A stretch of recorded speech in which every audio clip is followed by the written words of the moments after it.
s'il y a bien un truc que j'ai remarqué en rétention séminale, que j'ai jamais vraiment entendu d'autres personnes en parler,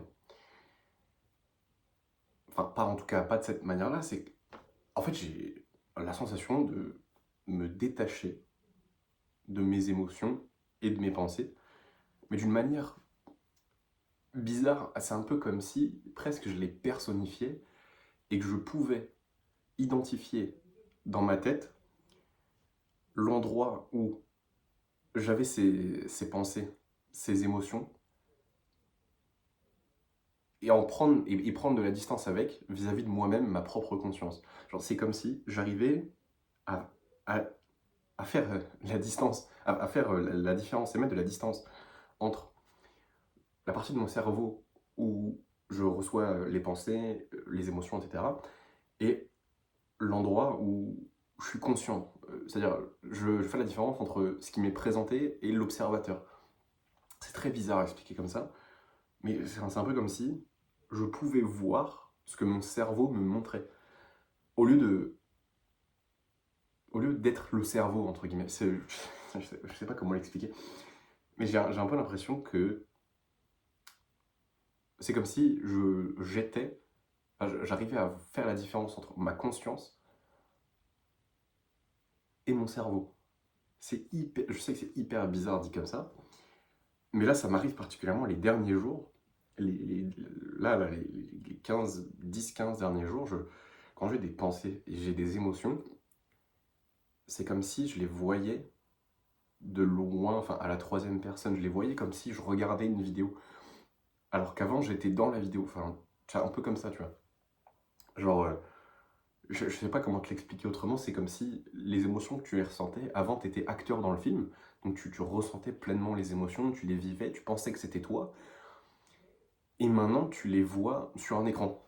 Et du coup tu te détaches de ces émotions, tu te détaches de ces pensées, tu te dis mais non mais c'est juste ce qu'il y a sur l'écran. Et ben excuse-moi ça me gratte un peu. J'ai cette sensation-là les derniers jours, les dernières semaines. Là, on est jour 36 en rétention séminale.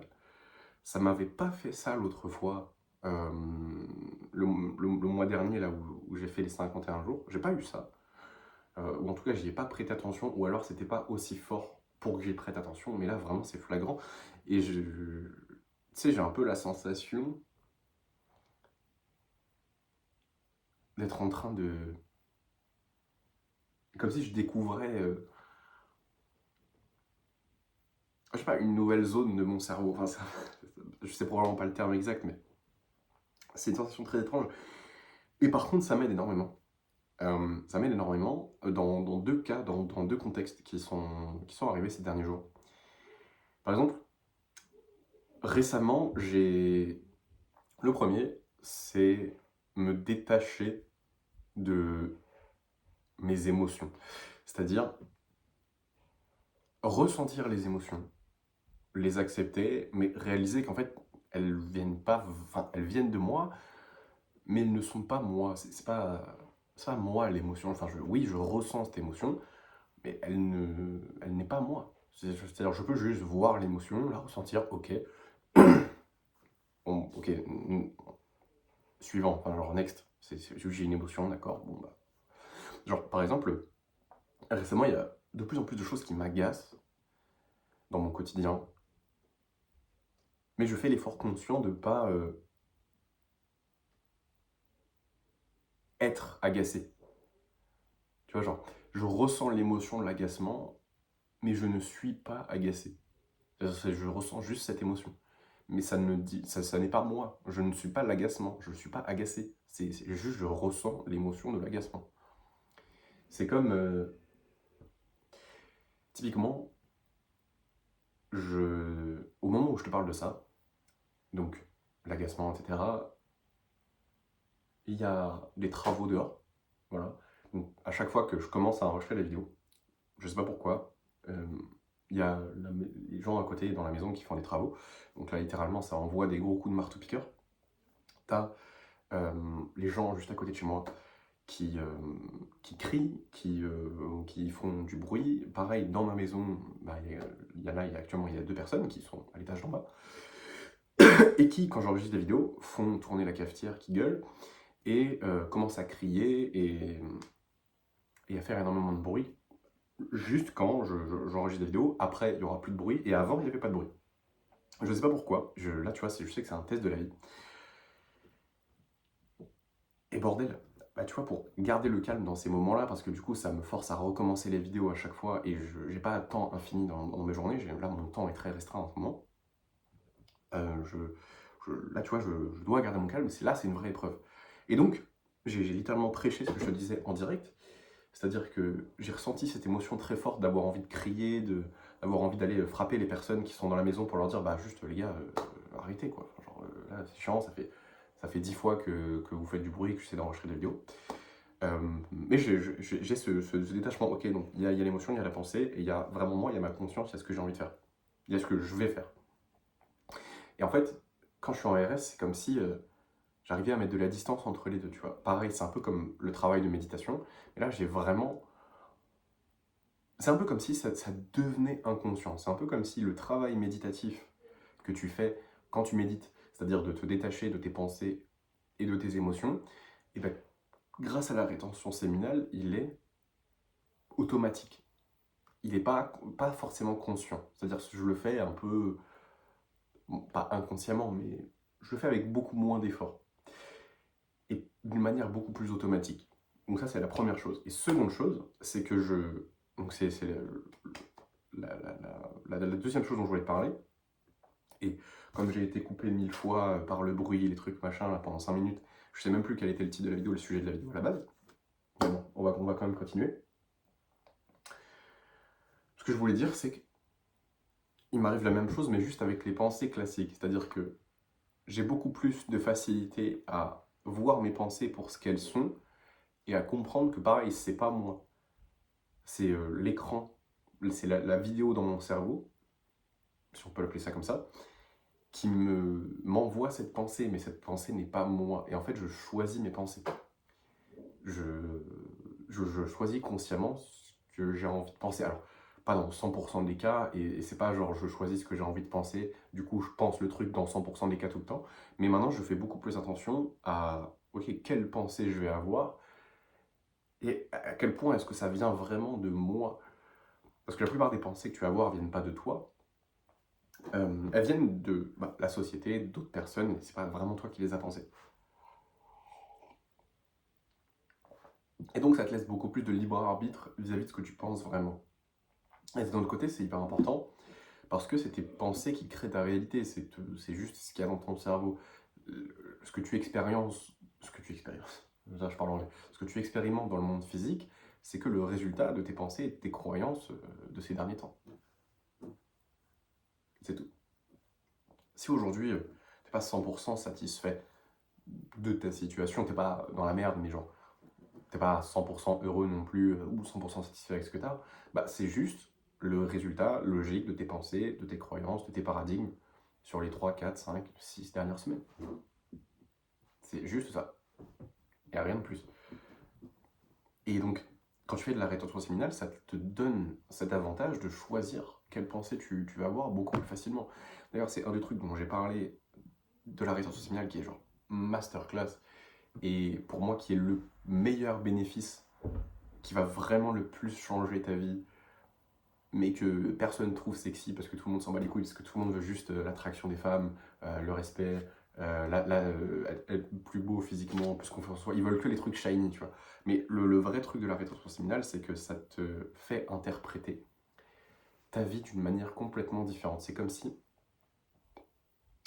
tu passais sur une autre timeline. Je vais t'expliquer. En gros, il y a un mec sur YouTube que je regarde beaucoup qui s'appelle Thaddeus Mitchell. Il a une chaîne YouTube qui s'appelle Regal Change, où il parle de rétention séminale, de spiritualité, etc.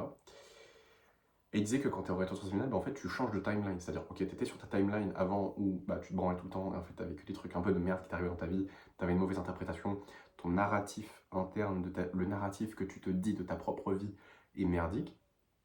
Et quand tu es en rétention séminale, bah, ton narratif interne, ce que tu penses de toi, ce que tu penses de ta vie, l'histoire que tu te racontes vis-à-vis de ta propre vie, change complètement, et donc ta vie change complètement, parce que c'est tes pensées à la base qui créent ta vie, c'est tes croyances, c'est ce que tu crois qu'il va se passer qui se passe vraiment. Enfin, dans la plupart des cas. Et donc ce qui se passe, c'est que tu changes de timeline, c'est-à-dire tu passes sur une timeline différente. Tu passes sur une version de toi qui commence à interpréter les choses d'une manière complètement différente et beaucoup plus sur le côté positif. Et ça, c'est un des trucs que j'ai remarqué sur la dernière streak en particulier, c'est que mon interprétation des choses qui m'arrivaient dans ma vie a complètement changé, et a changé en bien, c'est-à-dire a changé, c'est-à-dire que je commence à interpréter les choses de la bonne manière. C'est-à-dire, par exemple, au lieu de me dire que, par exemple, c'est un exemple que j'avais déjà donné, mais si une meuf vient me parler, quand je me branle tout le temps, que je pars en rétention séminale, et que je ne m'abstiens pas en fait, je vais plus avoir tendance à penser, ok, elle me dit bonjour parce que elle se sent un peu obligée de le faire, mais en vrai elle n'a pas envie de le faire et ça lui fait chier et elle m'a fait un faux sourire. Tu vois, c'est un peu les pensées que tu vas avoir. Ça va rentrer dans ta tête. Et donc ça va se manifester. Alors que quand tu es en rétention séminale, tu vas juste te dire ah, elle m'a dit bonjour parce qu'elle m'aime bien, parce qu'elle me trouve attirant. Et elle m'a souri parce que je suis beau. Tu vois, c'est les premières pensées que tu vas avoir. Et je sais qu'en fait, il y a plein de gens qui vont se dire oui, mais enfin, ok, ça va pas changer ta vie. Oui, non, c'est sûr, tout de suite, ça va pas changer toute ta vie. Mais l'accumulation de ces pensées et de ces interprétations sur juste quelques jours, quelques semaines, ça change complètement ta vie. J'ai vu mes relations s'améliorer, mon business s'améliorer, euh, ma santé s'améliorer en rétention séminale parce que je pensais des choses différentes. Genre, là, j'ai la croyance, par exemple, que la blessure que je traîne à mon épaule depuis 2 ans et demi qui m'empêche de m'entraîner et d'aller à la salle, j'ai la croyance qu'elle est littéralement en train de se guérir depuis que je suis en rétention séminale parce que je suis de plus en plus actif. Alors qu'avant, j'aurais eu la croyance que si je vais être actif, je vais me reblesser. Et je vais aggraver ma blessure. Et là, c'est l'inverse que je pense. C'est-à-dire, c'est ok, plus je suis actif, plus ma blessure se guérit. Et qu'est-ce qui se passe? Qu'est-ce qui se passe? Elle se guérit. Littéralement, j'ai de moins en moins mal, j'ai de plus en plus de force dans mon bras. Je supporte de mieux en mieux les efforts. Depuis que je suis en rétention séminale, et c'est pas forcément les effets directs de la rétention séminale, c'est pas parce que tu as plus de sperme dans tes couilles, même si honnêtement je pense que c'est le cas aussi, parce que dans ton sperme tu as beaucoup de nutriments que du coup que tu envoies en fait constamment, et ça affaiblit ton corps et sa capacité à se régénérer, et tes tendons ils ont besoin, en particulier tes tendons, ils ont besoin de cette capacité de régénération, parce que c'est parmi les éléments dans ton corps qui mettent le plus de temps à s'adapter. Les muscles, ça s'adapte relativement rapidement. Un tendon, ça met beaucoup plus de temps, parce que c'est beaucoup plus solide et c'est beaucoup moins irrigué en termes de sang. Donc ça prend plus de temps. Et je sais plus où est-ce que je voulais en venir. Et bref, oui, en gros, ça prend plus de temps, mais ce que je voulais dire, c'est que du coup, comme je suis en rétention séminale, bah, ça me permet d'avoir des meilleurs nutriments, plus de nutriments vers ces zones-là, et donc juste de guérir mieux, de récupérer mieux. Et comme j'ai l'interprétation, comme j'ai la croyance que je suis en train de guérir, ben je guéris. Genre, l'effet placebo est souvent tout aussi efficace que le médicament qui traite vraiment le truc. Donc, t'as l'effet placebo de tes croyances. D'ailleurs, ça c'est un truc qu'il faudra qu'on parle. Pour moi, alors oui, ça c'est un truc, putain. Les mecs, oh là là, oh, heureusement que je pensais à ça. Bah, je vais juste finir sur ce sujet et après j'attaque l'effet placebo. C'est juste pour dire que d'un point de vue de tes croyances, ça va t'aider, et d'un point de vue physiologique, ça va t'aider. Maintenant, j'aimerais parler de l'effet placebo. Pour moi, c'est genre, les mecs qui disent la rétention séminale, c'est de l'effet placebo, donc je le fais pas, c'est les plus grosses merdes de cette planète. Pour 2 raisons. Première raison, c'est que tu essayes de justifier le fait que tu ne fasses pas de la rétention séminale par le fait que c'est pas réel. Premier truc, donc déjà, t'es une grosse merde, voilà, t'iras pas loin dans la vie, et tant pis pour toi. Deuxième chose, ils sont complètement cons parce que même si c'est de l'effet placebo, si ça marche, qu'est-ce qu'on s'en branle? Genre, si t'avais le cancer par exemple, et tu te dis, ok, on n'a aucun médicament, par contre on a ce truc qui est complètement placebo, qui va t'enlever ton cancer. Ah mais non, c'est placebo, je vais pas le prendre parce que c'est pas réel. Fils de pute, ça t'enlève le cancer, tu vas quand même le prendre. Tu vas quand même le prendre. Même si c'est placebo. Fils de pute. Mais merde. Mais les mecs, ils sont deux neurones. Deux neurones. Et pour finir sur l'effet placebo, donc ça déjà, il fallait absolument que ça sorte, parce que j'en peux plus voir des mecs parler de l'effet placebo, j'ai envie de leur mettre des coups de coude. Oh, putain. Et pour moi, je pense que l'effet placebo, c'est purement de la physique quantique, et c'est purement l'effet direct de ta quatrième dimension, entre guillemets. Ta trois dimensions, le monde physique, quatrième dimension, c'est en gros ce qu'il y a dans ta tête. Et pour moi, l'effet placebo, c'est super intéressant. Parce que pour moi, c'est pas genre... Enfin, genre, c'est une des règles de l'univers, c'est-à-dire si tu crois en quelque chose, ça va se passer. Et pour moi, l'effet placebo, c'est juste comment la réalité fonctionne. C'est-à-dire, tout est un effet placebo. C'est-à-dire, le fait que tu aies ta vie aujourd'hui, c'est parce que tu l'as pensé. Ok, c'est pas parce qu'elle devait arriver, ou c'est pas, je sais pas, c'est pas ton destin, c'est juste parce que tu l'as pensé. T'as pensé à ta vie. Du coup, elle t'arrive. Et tu penses à quelque chose, ça t'arrive. Mais c'est pas genre c'est parce que tu sais que ça va arriver. Si, au fond de toi, tu sais que, par exemple, je sais pas, je vais dire un truc de con. Voilà, boire ce café. Si au fond de moi, je sais que boire ce café va me guérir le cancer, je te jure que ça va guérir ton cancer par effet placebo. Parce que l'effet placebo, c'est juste, qu'est-ce que tu crois, en fait, c'est ce en quoi tu crois qui se manifeste. C'est juste ça. Et quand on te donne un médicament, qu'on te dit ça va te guérir, et qu'en fait c'est un placebo, c'est l'exemple parfait. Et les gens disent oui, l'effet placebo, je sais pas quoi. Mec, c'est juste de la manifestation pure et dure. Et je sais que j'ai jamais vu quelqu'un parler de ça sur YouTube. Pourtant, j'ai regardé des vidéos sur la manifestation, j'ai déjà regardé des vidéos sur l'effet placebo. Pour moi, c'est juste manifestation pure et dure. C'est tu crois dur en quelque chose, tu sais quelque chose profondément, donc ça se passe, donc ça arrive. Et pour moi, l'effet placebo, c'est rien de plus que ça. C'est juste la manifestation de tes pensées dans la vraie vie. Et donc les mecs qui disent ouais, la résolution séminale c'est placebo. Et donc Et donc En fait, les mecs ils sont tellement concentrés sur avoir raison et justifier leurs échecs qu'ils commencent à penser comme les mecs qui ont deux neurones. C'est placebo, c'est placebo, c'est placebo, c'est placebo. Putain, ça m'énerve, ça m'énerve. Ça m'énerve. Je te jure, j'en peux plus. Et bref, même si, dans une réalité où la rétention séminale c'est placebo, on s'en fout, faut le faire quand même si c'est placebo. Putain, ah j'ai des larmes de rire, mec. Merde. Bref, cette vidéo est un peu brouillon, mais. Enfin, non, pas brouillon, mais déstructuré. Mais pour moi, c'est des sujets qui sont super importants. Genre, c'est pas parce que quelque chose est placebo que c'est pas une bonne chose pour toi. Si une croyance t'aide dans ta vie et t'apporte des résultats, même si elle n'est pas vraie, ben on s'en branle en fait. Je juste ai cette croyance parce que ça t'aide. Du moment que ça fait pas de mal aux autres aussi. Mais genre, penser que. Ok, imagine, tu penses, j'ai confiance en moi, mais les gens autour de toi pensent pas que tu as confiance en toi. Ben, on s'en fout parce que tu vas quand même le penser et au bout d'un moment, tu vas vraiment finir par avoir confiance en toi. Donc même si c'est pas vrai au début, qu'est-ce qu'on s'en bat les couilles? Effet placebo, genre. Juste, tu sais que tu as confiance en toi, donc ça va naturellement se manifester. Je sais pas, genre. Bref, c'est super intéressant comme vidéo, il fallait vraiment que je partage tout ça. Ça me fait chier, du coup, je vais devoir faire un peu de montage. Mais putain, pour moi, c'était. Putain, j'ai trop kiffé parler de ça. Mais ouais, je voulais vraiment revenir sur le truc de l'effet placebo. Pour moi, c'est. Encore une fois, c'est juste la manifestation de ce que tu crois dans ta vie. Euh, Par exemple, l'effet placebo, ok, donc un médicament, tu crois que tu sais que le médicament va t'aider, donc ça t'aide même s'il est placebo.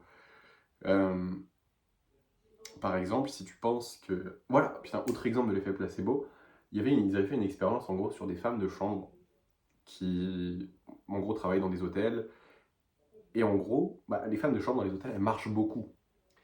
Elles font en vrai beaucoup d'activités physiques, elles changent des lits, elles sont constamment en train de marcher, tout, etc. En fait, elles font beaucoup d'activités, mais elles ne le savent pas. Il y en a quelques-unes d'entre elles qui ne sont pas forcément en bonne santé. Et quand on leur a dit que, ok, le travail que vous faites, ça dépense tant de calories, c'est autant que tel aliment. et ça fait que vous êtes en bonne santé, littéralement, ils sont traqués, genre leur perte de poids, leur santé, elles ont rien changé à ce qu'elles font, mais elles ont juste été en meilleure santé et elles ont perdu du gras. Parce qu'elles ont pris conscience et elles savaient que ce qu'elles faisaient les aidait. C'est une dinguerie. Pareil, ils ont fait une autre expérience sur l'effet placebo, genre ils ont pris deux groupes de personnes, ils leur ont donné chacun une glace. Donc tu avais une glace qui était vraiment une vraie glace qui était faite avec du sucre, avec des vrais aliments très caloriques, etc. Tu en avais une autre euh, qui avait le même goût, la même texture, tout pareil, mais qui était genre zéro calorie, zéro sucre, genre que dalle, tu vois. Mais c'était genre identique, c'était imperceptible. Et aux deux, on leur a dit, ok, genre, c'est une glace, voilà, il y a tant de sucre dedans, il y a tant de trucs, et aux deux, on leur a dit la même chose. Ils ont eu la même réaction dans le corps. Le corps a interprété les aliments de la même manière, alors que c'était complètement différent. Et ensuite, on leur a dit, on a fait genre avec d'autres groupes la même expérience. Les premiers, on leur a dit, bah écoutez, voilà, c'est la glace, effectivement, voilà, il y a de la calorie, il y a de la merde dedans, etc. Machin, ils ont mangé, le corps a eu la réaction attendue. Le second groupe, on leur a donné du coup la glace euh, saine, sans sucre, sans rien, etc. On leur a dit que c'était sans sucre, c'était sain. Le corps n'a pas réagi du tout de la même manière. Et le corps a réagi comme si effectivement ils avaient mangé cette glace saine, sans calories, sans sucre. Parce qu'ils le savaient. C'est juste dingue. C'est juste dingue. Ce que tu crois devient vrai. Et c'est un des principes de Sam Ovens, le CEO de Skool. Si tu sais pas qui c'est, genre, regarde le second lien en description. En gros, j'ai une communauté et on dirait que je suis une promotion. Alors, j'ai une communauté et en fait, elle est hébergée sur le site Skool. Et c'est là où toutes les communautés sont hébergées. C'est genre une entreprise qui vaut plusieurs milliards maintenant, je crois. Bref, c'est un mec vraiment très chaud dans l'entrepreneuriat et qui a beaucoup bossé sur ses croyances. Et un de ses principes importants dans sa vie, c'est on s'en fout de ce qui est vrai, parce qu'avec le travail, ça deviendra vrai. Avec la répétition, ce que tu crois deviendra vrai. On s'en fout de ce qui est vrai. Je te jure, on s'en fout de ce qui est vrai. Ce qui est scientifiquement vrai. Et genre, si tu regardes factuellement, tous les mecs qui sont genre science-based, ou qui disent toujours t'as des sources, ou t'as une étude qui prouve ça, ou ouais, mais c'est pas prouvé par la science, ils ont toujours une vie de merde. C'est pourquoi parce que leurs croyances dépendent toujours de la société, entre guillemets, de la science, d'un facteur extérieur. Ils ne sont pas capables de développer leurs propres croyances et de modeler leur vie comme ils le veulent vraiment. Donc ils ne peuvent pas avoir des croyances qui leur sont bénéfiques. Ils sont complètement dans la matrice. Et ils sont cooked parce qu'ils ont la croyance que si c'est pas prouvé par la science, c'est pas vrai. Je sais qu'il y a des choses qui ne sont pas prouvées par la science qui sont vraies. La rétention séminale, c'est pas prouvé par la science, pourtant je l'expérimente et je sais que c'est vrai. Quoique même aujourd'hui, je me fourvoie, il y a un mec qui parle de rétention séminale, justement, Thaddeus Mitchell, la chaîne de Regal Change, il a fait une étude sur des prospects en rétention séminale, sur 30 jours de rétention séminale, et il a commencé à voir des choses sur le graphe, etc. Et il a fait l'étude de la bonne manière, et au final, ça démontre les choses vraies, alors que des études qui pourraient être faites sur la rétention séminale par des mecs qui ne pratiquent pas, qui ne comprennent pas, bah, ils vont prouver complètement l'inverse. Donc, en fait, on s'en fout, parce que tout est faux, tout est vrai. Enfin, genre, juste choisis tes croyances. Et ça revient un peu à ce que je te disais au début de la vidéo, c'est que quand tu es en rétention séminale, c'est que tu observes tes croyances et tu te rends compte à quel point tu as du bullshit dans ta tête. C'est pour ça que je regarde pas les infos, c'est pour ça que je regarde pas la télé, c'est pour ça que même quand j'ai des pubs, par exemple sur YouTube, parce que j'ai pas YouTube Premium, quand j'ai des pubs, je cache l'écran. Avec ma main, comme ça. Je cache l'écran, je te jure, peu importe la pub. Parce que je sais que c'est du bullshit. Parce que j'ai pas choisi de regarder ça. Et je veux pas que ça rentre dans ma tête. Pourquoi il y avait il y avait une poussière là? Parce que je veux pas que ça rentre dans ma tête. J'ai pas envie. Je veux pas de ce bullshit de merde. Je veux pas de cette médiocrité, de cette matière fécale intellectuelle. Je veux pas que ça rentre dans ma tête. Par pitié, je veux pas que ça rentre dans ma tête. Horrible. Horrible. Parce que ça va mener à une vie de merde. Si t'as des croyances de merde, t'as une vie de merde. Merde. Bref. Donc fais de la rétention séminale. Mec, cette vidéo est putain d'intéressante. Je sais qu'elle va faire pas beaucoup de vues parce que c'est pas les sujets que les gens veulent. Mais c'est les sujets dont les gens ont besoin et forcément c'est pas sexy. Mais putain, si t'es resté jusqu'à là, mec, je pense que t'as compris des trucs. Et putain, je sais que ça va t'aider. Putain, je suis content de cette vidéo. Abonne-toi à la chaîne si tu veux plus de vidéos comme ça. Ouh, gros biceps. Énorme. Ouais, j'ai pris du muscle en vrai. Le mec, il s'extasie. Bon, c'était une sacrée vidéo. Ciao. La lien en description.